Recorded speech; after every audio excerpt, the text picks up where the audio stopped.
మరొకసారి చేయబడి చేయబడి నడిపోయానికి స్తోత్రం. శిఖరముపై నిలుపును దేవా, చేయబడి నడుపును. శిఖరముపై నిలుపును. హల్లెలూయా, హల్లెలూయా, హల్లెలూయా, హల్లెలూయా, హల్లెలూయా,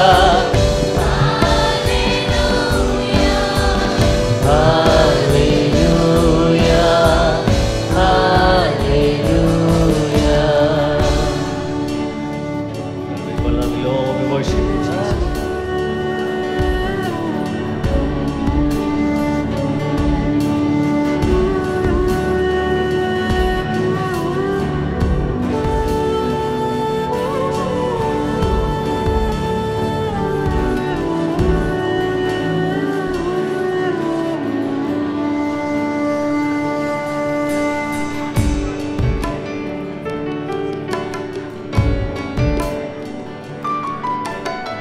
చేయి విడువడు దేవా, ఎప్పుడు ఎన్నడు నన్ను విడనాడని దేవానికి స్తోత్రం. ఈ విడువడు ఎప్పుడు విడనాడడు ఎన్నడు. చేయి విడువడు ఎప్పుడు విడనాడడు ఎన్నడు. స్వరమెత్తి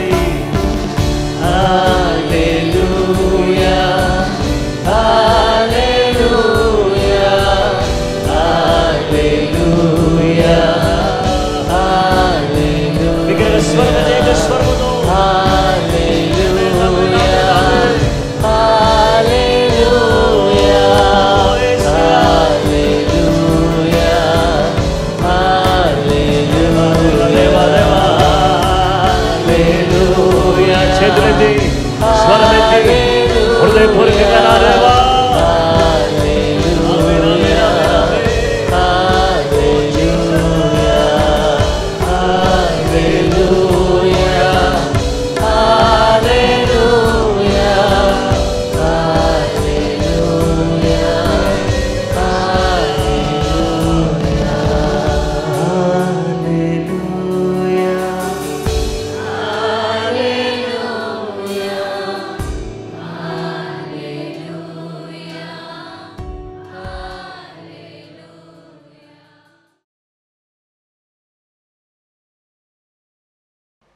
దేవుని వాక్యాన్ని ధ్యానం చేద్దాం.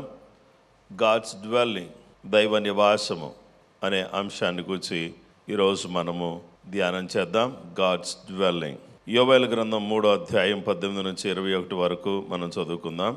ఆ దినమందు పర్వతములలో నుండి క్రొత్త ద్రాక్షరసము పారును, కొండలలో నుండి పాలు ప్రవహించును, యూదా నదులన్నిటిలో నీళ్లు పారును, నీటి ఊట యెహోవా మందిరములో నుండి ఉబికి పారి షిత్తీము లోయను తడుపును.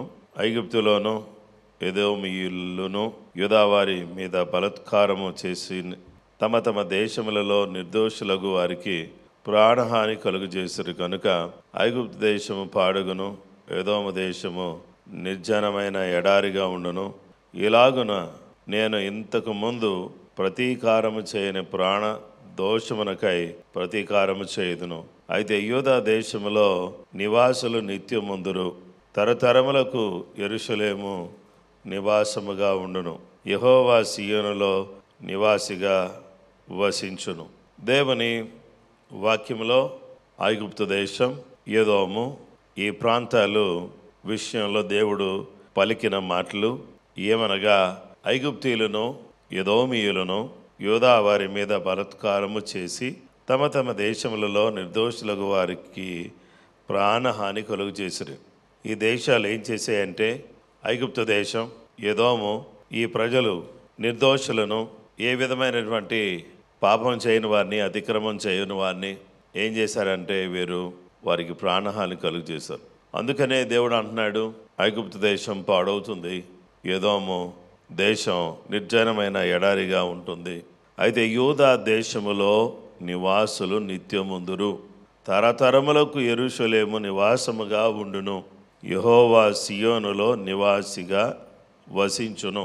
యెరూషలేమును గూర్చియు యూదాను గూర్చియు దేవుడు పలికిన మాట.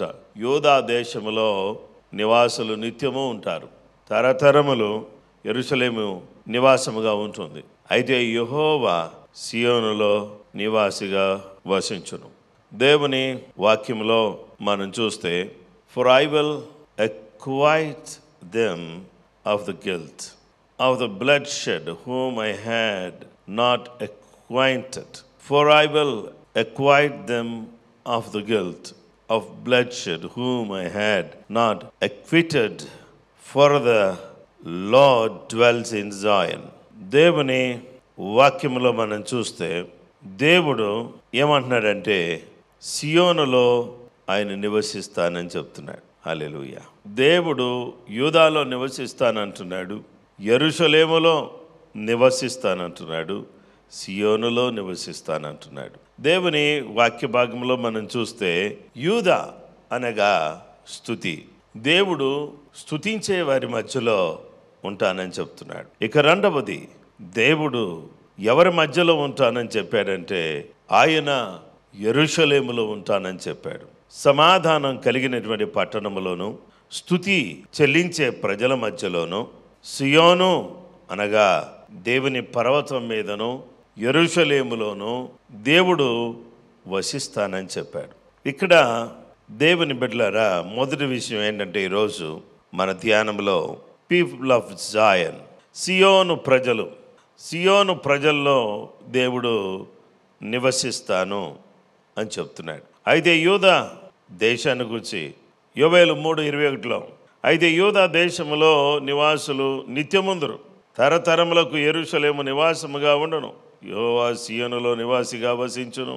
సియోనులో ఆయన నివసించటానికి మొదటిగా సియోను ఎలా ఉండాలి, సియోను ప్రజలు ఎలా ఉండాలి అని అంటే, వారు కల్మషమంతా కడిగివేయబడిన వారిగా ఉండాలి.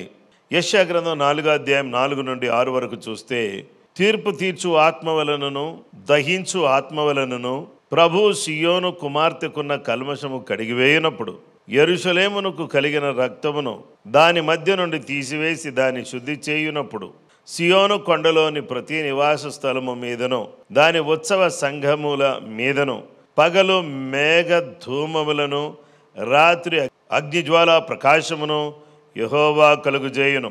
మహిమ అంతటి మీద వితానముండును. పగలు ఎండకు నీడగాను గాలివానుకు ఆశ్రయముగాను చాటుగాను పర్ణశాల ఒకటి ఉండును. దేవుని వాక్య భాగంలో మనం చూస్తే సియోను కుమార్తెకున్నటువంటి కల్మషాన్ని తన ఆత్మ ద్వారా, తీర్పు తీర్చు ఆత్మ, దహించు ఆత్మ, దేవుని ఆత్మ, తీర్పు తీర్చు ఆత్మ, దహించు ఆత్మ, తీర్పు తీర్చే ఆత్మ ద్వారా, దహించే ఆత్మ ద్వారా ప్రభు సియోను కుమార్తెకున్న కల్మషమును కడిగివేయనప్పుడు ఆత్మ ద్వారా మన కల్మషాన్ని, ఏ ఆత్మ? తీర్పు తీర్చు ఆత్మ. రెండవది దహించు ఆత్మ, తీర్పు తీర్చు ఆత్మ, దహించు ఆత్మ. దేవుని వాక్య భాగంలో మనం చూస్తే చూడండి, spirit of judgement, by the spirit of judgement, by the spirit of burning. The spirit of judgement, spirit of burning. తీర్పు తీర్చు ఆత్మ, దహించు ఆత్మ. ఈ రెండు రకాలుగా దేవుడు సియోను కుమార్తెకు ఉన్నటువంటి కల్మషాన్ని శుద్ధి చేస్తున్నాడు. దేవుని బిడ్డలారా, శుద్ధీకరణ ఎప్పుడైతే శుద్ధీకరణ జరిగిందో, ఎప్పుడైతే కల్మషం కడిగివేయబడిందో, కాల్చివేయబడిందో, మలినమంతా కూడా తొలగిపోయిందో, అప్పుడు జీవము గల దేవుడు సియోను కొండలోని ప్రతి నివాస స్థలము మీదను దాని ఉత్సవ సంఘముల మీదను పగలు మేఘ ధూమములను రాత్రి అగ్నిజ్వాలా ప్రకాశమును యెహోవా కలుగుచేయును. దేవుడేమి ఇస్తానంటున్నాడంటే, పగలు మేఘ స్తంభం, రాత్రి అగ్ని స్తంభం వారి మీద, వారికి తోడుగా, వారికి ప్రకాశంగా, వారికి వెలుగుగా దేవుడు ఉండజేస్తానంటున్నాడు. 6వ వచనములో మహిమ అంతటి మీద వితానముండును. పగలు ఎండకు నీడగాను గాలి వానకు ఆశ్రయముగాను చాటుగల్ అను పర్ణశాల ఒకటి ఉండును. ఎండకు నీడగా, గాలివానకు ఆశ్రయంగా, చాటుగా పర్ణశాల ఒకటి ఉండును. దేవుని వాక్య భాగములు మనం చూస్తే ఈ మహిమంతా కూడా సియోను మీద నిలుస్తుంది. సియోనుకు నీడ ఎవరు? సియోనుకు ఆశ్రయం ఎవరు? సియోనుకు చాటు ఎవరు? ఒక పర్ణశాల. ఈ పర్ణశాల ఎవరు అనంటే యేసుక్రీస్తు ప్రభువారు. దేవుని బిడ్డలారా, దేవుడు తన బిడ్డలకు ఏ విధంగా ఉంటానంటున్నాడంటే, ఒక టెబర్నెకల్గా ఆయన ఉంటానంటున్నాడు. ఈ పర్ణశాల ఏ విధంగా ఉంటుందంటే, పగలు ఎండ తగలకుండా, రాత్రి వారికి చలి తగలకుండా కాపుదలగా, ఒక షెల్టర్గా, గాలి వాన తగలకుండా వారికి ఒక షెల్టర్గా యేసు ప్రభు వారే పర్ణశాలగా దేవుడు తన ప్రజలకు నేను ఉంటాను అని ప్రభు చెబుతున్నాడు. కాబట్టి ఎవరి మధ్యలో దేవుడు ఉంటాడు? ఎవరైతే పవిత్రపరచబడతారో, పరిశుద్ధపరచబడతారో, కడగబడతారో, పవిత్రీకరించబడతారో వారి మధ్యలో నేను ఉంటానని చెప్పాడు. ఆ తరువాత వారిలో ఉంటాడు, వారి మధ్యలో ఉంటాడు. దేవుడు అన్నాడు, నేను మీ మధ్యలో నివాసం చేస్తాను. జకర్యా గ్రంథం 2వ అధ్యాయం 10-13 వచనాలు మనం చూస్తే, సియోను నివాసులారా, నేను వచ్చి మీ మధ్య నివాసము చేతును, సంతోషముగా నుండి పాటలు పాడుడి, ఇదే యెహోవా వాక్కు. ఆ దినమున అన్య జనులనేకులు యెహోవాను హత్తుకొని నాకు జనులగుదును, నేను మీ మధ్య నివాసము చేతును. దేవుడు అన్నాడు, ఆ దినాన అనేక మంది అన్ని జనులు వచ్చి నన్ను హత్తుకుంటారు, నాకు జనంగా ఉంటారు, నేను మీ మధ్య నివాసం చేస్తాను. అప్పుడు యెహోవా నన్ను మీ యొద్దకు పంపి ఉన్నాడని మీరు తెలుసుకుందరు. మరియు తనకు స్వాస్థ్యమని యెహోవా ప్రతిష్ఠితమైన జనం దేశములో యోధాను స్వతంత్రించుకొనును. యెరూషలేము ఆయన ఇంకాను కోరుకొనును. సకల జనులారా, యెహోవా తన పరిశుద్ధమైన నివాసము విడిచి వచ్చుచున్నాడు. ఆయన సన్నిధిని మౌనులై ఉండుడి. దేవుడు తన పరిశుద్ధమైన నివాస స్థలాన్ని విడిచిపెట్టి, పరలోకాన్ని విడిచిపెట్టి భూలోకానికి దిగి వస్తున్నాడు. ఎందుకంటే మన మధ్యలో ఉండాలి. మన మధ్యలో ఉండడం కోసం, మనతో ఉండడం కోసం, మన పక్షంగా ఉండడం కోసం దేవుడు తన పరిశుద్ధ నివాసమును విడిచిపెట్టి వస్తున్నాడు. ఎందుకంటే పరలోకము అనే తన పరిశుద్ధ నివాసమును విడిచిపెట్టి మనలో ఆయన నివసించాలని, మనలో ఉండాలని, మనతో ఉండాలని, మన పక్షంగా ఉండాలని, గాలి వానకు ఆశ్రయంగా ఉండాలని, ఎండకు నీడగా ఉండాలని, దేవుని బిడ్డలమైనటువంటి మనందరికి కూడా రాత్రి మనకు అగ్ని జ్వాల వలె ఉండి మనల్ని కాపాడాలని, మనకు తోడుగా ఉండాలని, ఆయన మనల్ని ప్రేమిస్తూ మనకు తన కృపను అనుగ్రహించడానికి ఆయన మన దగ్గరికి వచ్చుచున్నాడు. దేవునికి స్తోత్రం కలుగునుగాక. హల్లెలూయా. కాబట్టి ఈ విధంగా దేవుడు మన మధ్యలోకి వచ్చి మనతో ఉండి మనలో ఉండి నివసించాలని కోరుతున్నాడు. ఆయన ఎలాంటి వాడు? 1 తిమోతి 6:15-16 వచనాల్లో, శ్రీమంతుడును అద్వితీయుడునకు సర్వాధిపతి యుక్త కాలముల యందు ఆ ప్రత్యక్షతను కనపరచును.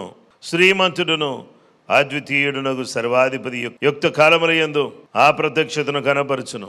ఆ సర్వాధిపతి రాజులకు రాజును ప్రభువులకు ప్రభువునై ఉన్నాడు. సమీపింపరాని తేజస్సులో ఆయన మాత్రమే వసించుచు అమరత్వము గలవాడై ఉన్నాడు. మనుషులలో ఎవడునూ ఆయనను చూడలేదు, ఎవడునూ చూడనేరడు. ఆయనకు ఘనతయు శాశ్వతమైన ప్రభావమును కలిగియును గాక. ఆమేన్. దేవుడు ఎలాంటి దేవుడుగా ఉన్నాడంటే శ్రీమంతుడు, సర్వాధిపతి, యుక్త కాలంలో యందు ప్రత్యక్షతను కనపరచును. ఆ సర్వాధిపతి రాజులకు రాజు ప్రభువులకు ప్రభువునై ఉన్నాడు. మనం ఆరాధించే దేవుడు శ్రీమంతుడు.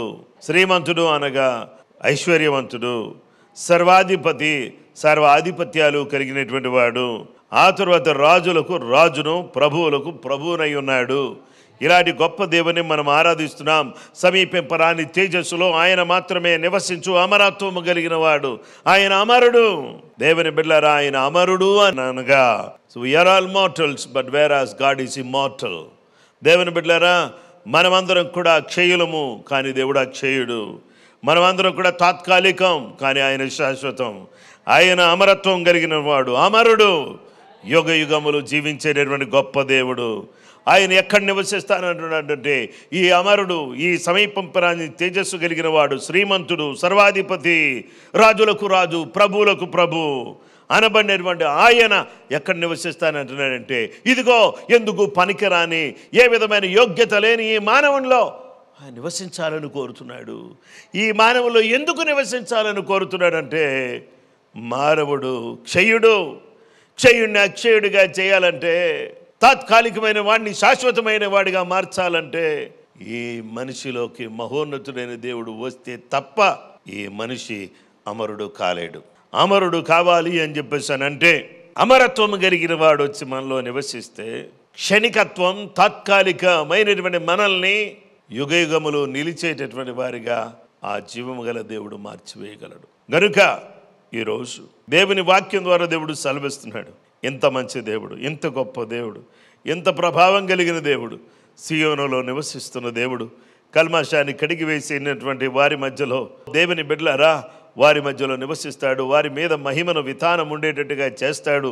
అంత మాత్రమే కాదు, ఆయన మనల్ని మండిస్తాడు, ఆయన మనల్ని దహిస్తాడు, ఆయన మనలో ఉన్న మలినాన్ని తీసివేసి మనలో ఉండడానికి మహిమగల దేవుడు తన నివాసాన్ని విడిచిపెట్టి మన మధ్యలోకి వచ్చాడు.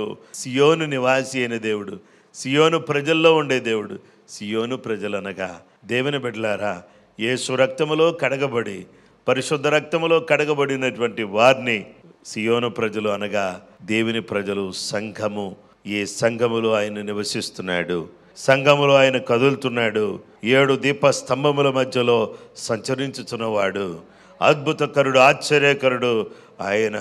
ఈ అల్పుడు, వట్టి మానవుడు, మట్టి మానవుడు అయినటువంటి మనలో ఆయన నివసించాలని ఇష్టపడుతున్నాడు. ఆ జీవము గల దేవుడు మనలో నివసిస్తే మనల్ని కూడా శ్రీమంతులుగా చేయాలని, ఆధిపత్యాన్ని మనకి ఇవ్వాలని, మన జీవితంలో రాజులకు రాజు, ప్రభువులకు ప్రభు ఆయన కాబట్టి మనల్ని కూడా రాజులుగా, యాజకులుగా చేసి తన బిడ్డలుగా మనల్ని చేసుకుని నిత్యము కూడా జీవించేటటువంటి ఆ జీవితాన్ని ఆయన నిత్య శక్తిని మనకు దయచేయాలని ఆ జీవం గల దేవుడు కోరుతున్నాడు. కాబట్టి ఈరోజు వినమ్రతతో, తగ్గింపుతో, అత్యంత దీనత్వంతో దేవుని పిల్లలమైనటువంటి మనము, ప్రభువా సియోనులో నివసించేవాడా, నాలో నివసించటానికి దిగివచ్చినవాడా, నాకు ఎండ తగిలేటప్పుడు నీడగా ఉండడానికి వచ్చినవాడా, గాలి వానకు ఆశ్రయంగా ఉన్నవాడా, అగ్ని జ్వాలగా ఉన్నవాడా, నాలో నివసించుతూ నన్ను అమరత్వం కలిగిన వాడిగా మార్చడానికి ఇష్టపడుతున్నవాడా, నీకు వందనాలు స్వామి అని దేవుని సముఖంలో ప్రార్థన చేద్దాం. హల్లెలూయా, హల్లెలూయా, హల్లెలూయా. ఈ ఉదయకాలం దేవుని సన్నిధిలో, ఓ దేవా, మమ్మల్ని మీరు నివాస స్థలంగా మార్చి మాకెంత గొప్ప ఆధిక్యత ఇచ్చారు తండ్రి. ఎంత గొప్ప ఆధిక్యత, ఎంత గొప్ప కృప మీరు మాకు దయచేసినందుకు నీకు వందనాలు, వందనాలు, వందనాలు ప్రభువా. నీకు స్తోత్రం నాయన.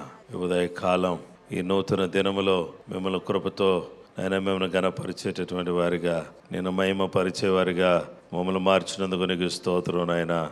నీ కృప ఇచ్చినందుకు వందనాలు తండ్రి.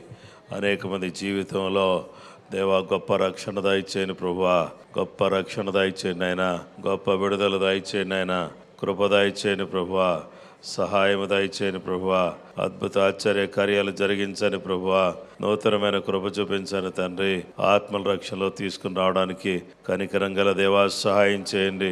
గొప్ప దేవా నీ కృప చూపించండి నాయన. ఈ వారంలో జరిగే కార్యక్రమాలన్నీ కూడా నాయన నీ నామ ఘనత మహిమార్థమై జరగడానికి సహాయం చేయండి. తీర్పు తీర్చు ఆత్మ వలన, దహించు ఆత్మ వలన మాలో ఉన్న కల్మషానంతా కూడా కడిగేయండి ప్రభువా.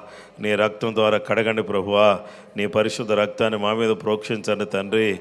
నీ సహాయం మాకు దయచేయండి. సంతానం లేని వారికి సంతానం దయచేయండి. ఉద్యోగం లేని వారికి ఉద్యోగం దయచేయండి. వ్యాపారస్తులను మీరు జ్ఞాపకం చేసుకోండి. హయా కాన్ఫరెన్సెస్ మీరు జ్ఞాపకం చేసుకోండి. అద్భుతమైన కార్యాలు, ఆశ్చర్య కార్యాలు జరిగించండి. ప్రపంచ దేశాలను కాపాడండి. ప్రపంచ దేశాల్లో గొప్ప వెలుగును నింపండి ప్రభువా. నేను ప్రతి దేశమును కాపాడండి ప్రభువా. నేను భారతదేశాన్ని కాపాడండి తండ్రి. భారతదేశంలో గొప్ప వెలుగును తీసుకురండి ప్రభువా. తెలంగాణ రాష్ట్రమును, ఆంధ్రప్రదేశ్ను కాపాడండి.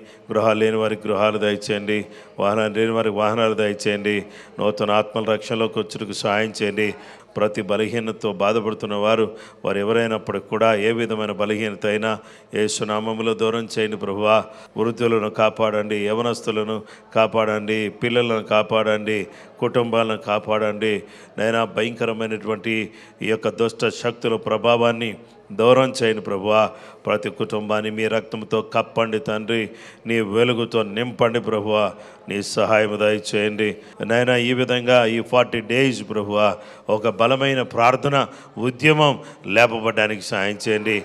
ప్రార్థనాత్మతో నింపబడి మేము ముందుకు సాగడానికి సాయం చేయండి. మరింత ఆసక్తి, మరింత పట్టుదల, మరింత ఆసక్తి మాకు దయచేయండి ప్రభువా. నాయన ప్రతి నిత్యము ప్రార్థనలో గడపడానికి సహాయం చేయండి తండ్రి. కృప అనుగ్రహించమని ఈ దినమంతా కూడా ప్రతి కుటుంబాన్ని ఆశీర్వదించండి. బ్రాంచెస్ని, సేవకులను, వారి కుటుంబాలను అందరినీ కూడా కాపాడి భద్రపరచమని నిశ్చయంగా ప్రభువా. నేను గుడ్ ఫ్రైడే రోజు అనేక మంది బాప్తీసాలు పొందడానికి సహాయం చేయండి. మీరే అందరినీ సిద్ధపరచండి. యేసు నామములో అడుగుచున్నాము తండ్రి.